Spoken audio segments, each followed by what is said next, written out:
LaVar Ball is free to be ungrateful to Trump this Thanksgiving in China. He might not be when LaVar Ball's son was in custody of the mightiest authoritarian system in the world. LaVar acted like the most diplomatic of concerned parents and never made so much as a negative whisper about the Chinese government.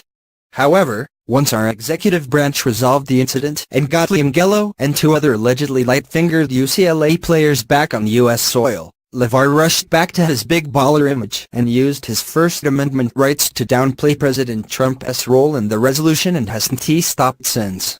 Still, the UCLA athletes, who allegedly committed a shoplifting spree involving multiple stores during their ambassadorship for American sports, serve as a reminder to athletes and fans of what they are in China, and what we are here. When you enter China's borders, sage travel discretion includes keeping 2 steps away from breaking their law, whether it is laws that are universal, such as thou shalt not steal, or laws that deny basic freedoms many Americans take for granted. All nations have prohibitions against stealing, but ours differs greatly as to the rights afforded to accused persons.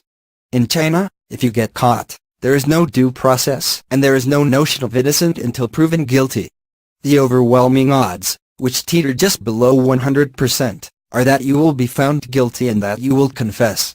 For American defendants, except 3 lucky Bruins, there is also little chance of President Trump fortuitously landing on Chinese soil around the time you get into trouble.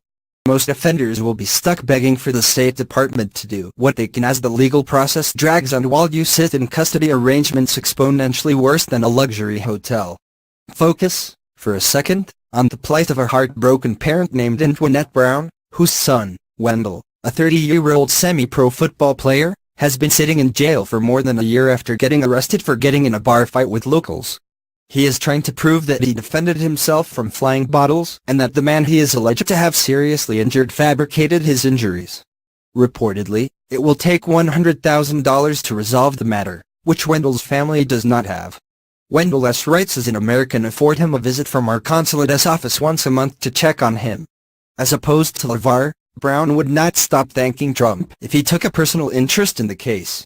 If any of our own children were in the same predicaments as Ungrateful and Trump intervened, the president would earn the greatest support a parent can offer a politician. Unfortunately, LaVar Ball would rather engage in a social media fight with the president than express genuine gratitude and realize how Trump went to bat for Ungrateful. While Trump was wrong to opine that he should have left the players behind, he did get the kids home. LaVar simply may not fully appreciate the nature of the system his son was freed from. For example, in China, you better stay far from a multitude of conduct the First Amendment guarantees us here. You cannot argue for a free Tibet, religious freedom, or democracy. When Chinese citizens, motivated by students and factory workers, rose up in 1989 for reforms, the movement was crushed. In one of the most powerful images of the 20th century, a young protester stood in front of a row of tanks, stopping the war machine's progress. That man was ushered away and never seen again.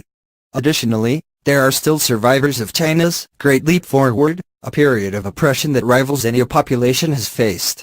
What's more, if you ever thought of kneeling during the Chinese national anthem, you risk a hell of a lot more than public criticism or losing your private sector job. Virtually no form of protest is tolerated on the mainland. The place boos are actually heard during China's anthem is in Hong Kong at soccer games. In response, China has recently made disrespect of the anthem a crime. If LaVar ever went after General Secretary Levin while in China with any comments resembling the discourtesy he has been showing Trump, he would realize the bounty Trump gave him. Simply, when a U.S. citizen is freed from the legal system of a communist nation or a political enemy, citizens and families should not care about the source of the help. It is a time to be gracious about the fact help came. By way of example, when Jesse Jackson was instrumental in freeing 3 U.S. soldiers held by Slobodan Milosevic in 1999, Jackson's political adversaries quickly acknowledged the heroic nature of the effort. Ultimately, when someone frees your flesh and blood, unconditional gratitude is owed. Sean Roman Strachey is a contributor to the Washington Examiner's Beltway Confidential blog. He is a writer and sports fan from New Hyde Park, New York. If you would like to write an op-ed for the Washington Examiner, please read our guidelines on submissions here.